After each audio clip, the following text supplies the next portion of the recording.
It's good to be with you all this morning. I just got back from a little vacation last night.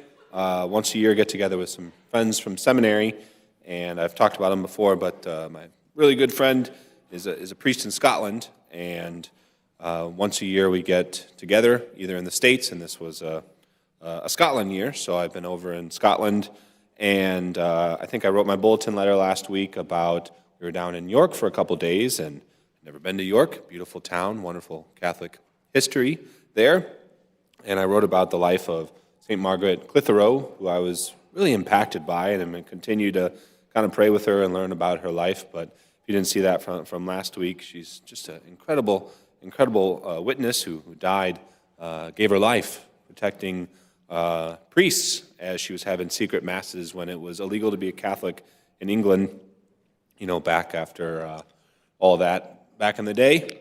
And we did, see different churches, but also had some good meals. And there was this one restaurant that we went to, and it was one of those restaurants where they're just clearly trying too hard.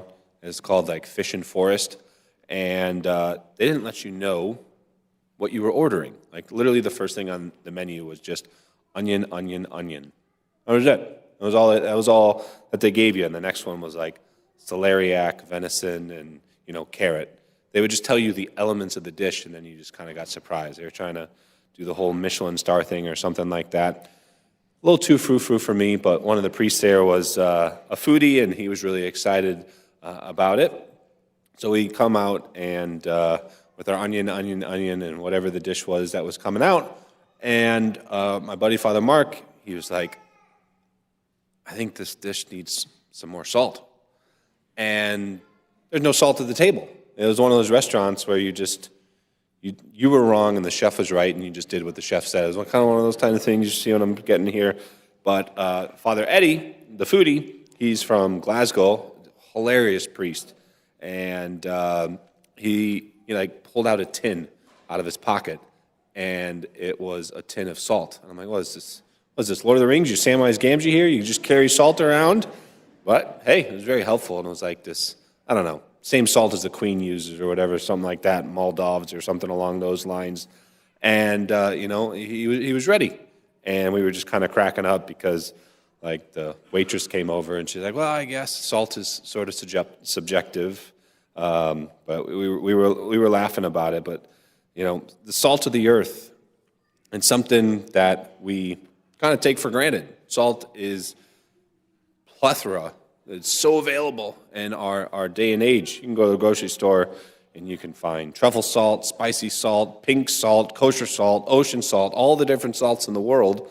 It's amazing. And, now sometimes we have to worry about having too much salt and low sodium and these sorts of things. But, back in Jesus' time, salt was incredibly important.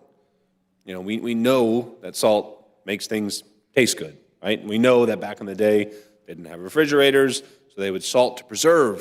It would also, keep bacteria from growing and allow things to not go bad.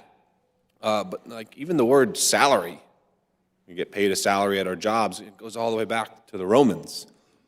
That part of what they were paid, and sometimes all they were paid was in salt. That was their salary of how they were rewarded compensated for the work that they did. So when people would talk about salt, it was very much more important. You didn't always come by that in their day and age back then. So when the Lord is saying this, that you are the salt of the earth, it really was highlighting something.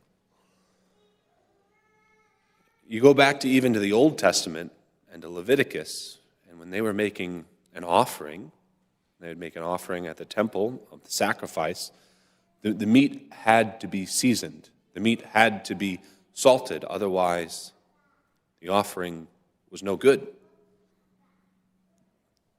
This was for all the reasons that we stated, but it was said that the sacrifice wasn't pleasing to God, if it wasn't salted. So when Christ is saying, if salt loses its taste, what's it worth? Just throw it on the ground and be trampled. That's where it's one of these things where salt doesn't lose its taste. Salt never stops being salty. So what is the Lord talking about here? And keeping that element of sacrifice, I think, is incredibly important. Because when we start talking about the language of covenant, which Salt also was kind of referring to, or sacrifice, it points us into a certain direction of what the Lord is talking about. You remember, we're at a sacrifice right now.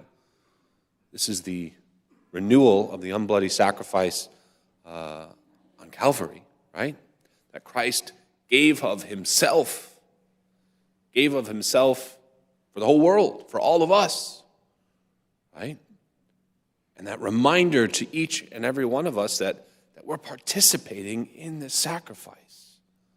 We're eating the flesh of the sacrifice.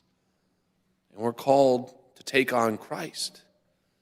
So what the Lord is saying here is if that we don't take on Christ, that's the salt losing its flavor. That's us losing our purpose. But that we're called to reflect Christ. Back in a few years ago, kind of stepped in my own different level of cooking and trying to learn more things once I got back from Rome. And, figuring out when to salt, like when you were grilling, was incredibly important. If you do it just a little bit longer than right before you season, you can kind of ruin the meat. Because the salt, it does something very special. It sort of can draw the moisture out, but then back in.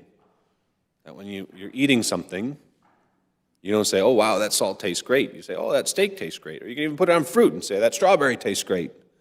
Right? Salt, when given that time, it highlights, accentuates what it's about. And when the Lord is calling us to be the salt of the earth, he's saying, I want you to reflect me.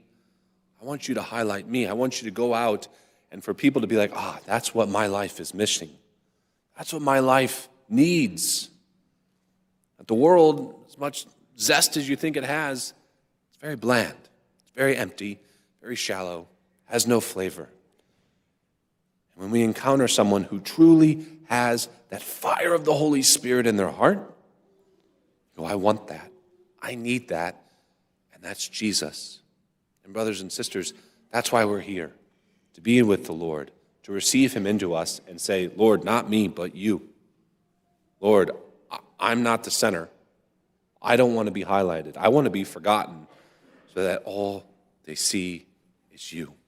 So as we receive this Eucharist, as we get ready here just a few more days before we enter into the season of Lent, let's ask the Lord for only him to be highlighted as we live our life, that we may be the salt of the earth.